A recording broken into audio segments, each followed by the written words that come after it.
المجتمع المدني ده معناه أحزاب، معناه نقابات، معناه جمعيات أهلية. وتاريخيا في مصر كان ليه دور كبير جدا جدا. ويمكن لو نرجع بالذاكرة، جامعة القاهرة نفسها يعني تم إنشائها بمبادرات وتبرعات أهلية. مين فينا ما راحش جمعية أهلية؟ مين فينا ما راحش جمعية خيرية؟ مين ما استفادش بالخدمات اللي هي بتقدمها؟ مجتمع مدني ومؤسسات وجمعيات عاملة مراكز طبية للعلاج، تعليم، محو أمية، قروض صغيرة لمشروعات صغيرة. المجتمع الأهلي قام بأدوار عظيمة جدا. يكاد الرعاية الصحية مثلا في مصر يكاد يمثل جهد المجتمع الأهلي والمدني أكثر من 30% منها. يقوم المجتمع المدني في مصر بالتنمية المجتمعية في كثير من المناطق الموجودة في مصر والتي تسمى مناطق فقيرة. واقع الأمر لو نشوف في الريف ونشوف في الصعيد نلاقي إنه هذه الجمعيات بتقوم بدور الحقيقة الحكومة وأجهزتها ما زالت غائبة عنه. احنا عندنا في مصر 48700 جمعية أهلية.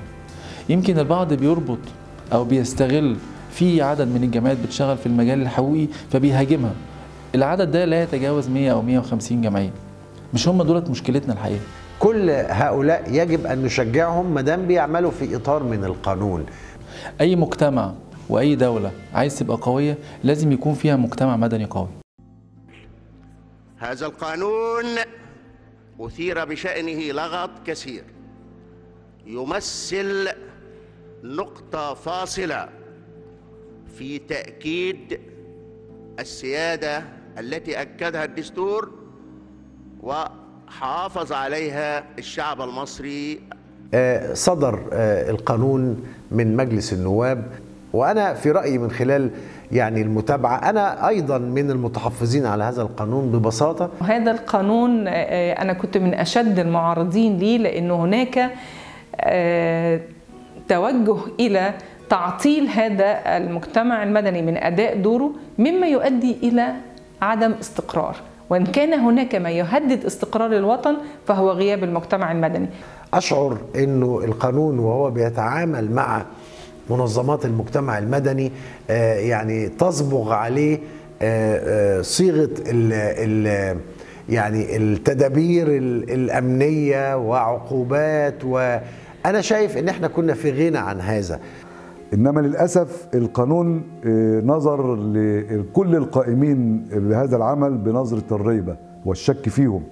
النهارده الشباب كتير اللي كنا بنشوفهم بيشتغلوا في الجمعيات دي وفي المؤسسات دي هيبقى عنده حالة من الرعب انه يشتغل في ظل قانون جديد بيوقع عقوبة بالحبس من سنة ل5 سنين وغرامات بتوصل ل1,000,000 جنيه. محدش فينا يعني لا يهتم بالحفاظ على الأمن القومي، ولكن أهم هي كيف نحافظ على الأمن القومي. بهذه الطريقة احنا لا نحافظ على الأمن القومي. فكرة التمويل، الدولة نفسها بتحصل على تمويل، وبالتالي كلمة التمويل مش كلمة عيب. التمويل الأجنبي ده التزام دولي من دول الشمال، الدول الصناعية الكبيرة، إنها بتستقطع جزء من ميزانيتها عشان تساعد الدول النامية. فاحنا دورنا إن احنا دولة بتتلقى لهذه التبرعات أو هذه المنح أو المساعدات، إن احنا نترجمها من خلال المشروعات الحكومية اللي بتقوم بها الحكومة، وأيضا الذراع الأخرى اللي هي ذراع المجتمع المدني. هل احنا ضد مراقبة هذه المساعدات؟ بكل تأكيد لا، بالعكس احنا عايزين يبقى في مراقبة واضحة ودقيقة وصارمة للي بيخش واللي بيطلع، لكن مش عايزين يبقى تحت زعم التمويل انه في تأميم للعمل الأهلي. كان القانون ممكن يخرج بصورة أفضل من كده، إن زي ما قلت ما خدش حقه في المناقشات وفي جلسات استماع مع الأطراف اللي معنية، وحتى الحكومة ممثلة في وزارة التضامن اللي هي تتعامل مع الجمعيات وعارفة مشاكلها وعايشة كل التجارب الماضية، ما كانتش حاضرة ولا كانت مشاركة. والمجلس القومي لحقوق الإنسان أيضا اللي طبقا للدستور المفروض أنه بيستطلع رأيه، أيضا لم يستمع إليه ولم يتم النقاش معه في هذا القانون. أنا بشوف أن على الدولة أنها تدرك أن هذا القانون شديد الخطورة على مستقبل العمل الأهلي والمدني. هنوقف كل ده، مين هيلاحق على ده كله؟ هل الدولة تستطيع أن تسد مكان غياب المجتمع المدني في كل ما قلنا، في كل الخدمات اللي بيقدمها؟ أعتقد أنه صعب، لأنه عليها دور في ظل وجود هذه الخدمات، وما زالت لا تستطيع أن تسد هذا الاحتياج والوضع الصعب. وده هو الخطر، أنه نهدد استقرارنا وأمننا الوطني بناء على خوف.